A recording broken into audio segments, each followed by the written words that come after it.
Il consigliere regionale di Fratelli d'Italia Lucas Bravanetto propone che la Regione Veneto faccia il possibile per fronteggiare le problematiche dovute alle mareggiate devastanti e agli eventi climatici fuori dell'ordinario che si stanno abbattendo sulle coste venete, flagellando le località turistiche.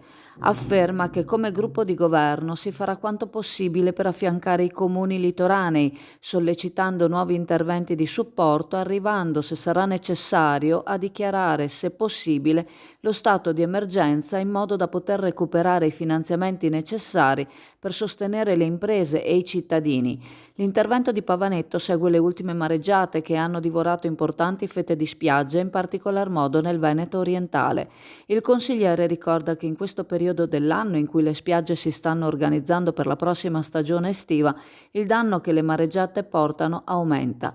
I danni, afferma, sono sotto gli occhi di tutti e spesso le accortezze che vengono messe in pratica non sono sufficienti per arginare i danni che possono derivare da mareggiate particolarmente violente.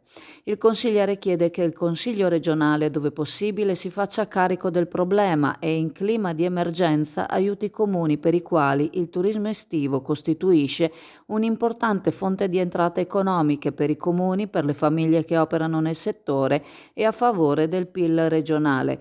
Ora, conclude, la stagione non è ancora compromessa, ma le amministrazioni vanno supportate per continuare a poter proporre l'offerta turistica, mantenendo la competitività anche nei confronti delle altre località dell'Alto Adriatico al di fuori dei confini italiani.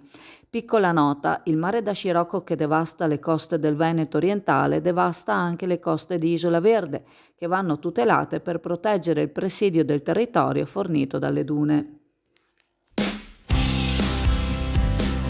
Alla pasticceria Serenissima a Borgo San Giovanni si stanno sfornando le fragranti colombe pasquali, gusto classico e al cioccolato. Oltre alle golose paste, alle gustose torte e ai ricchi cornetti, le colombe di Sandro ti faranno gustare il meglio della pasticceria artigianale. Pasticceria Serenissima a Borgo San Giovanni, Chioggia.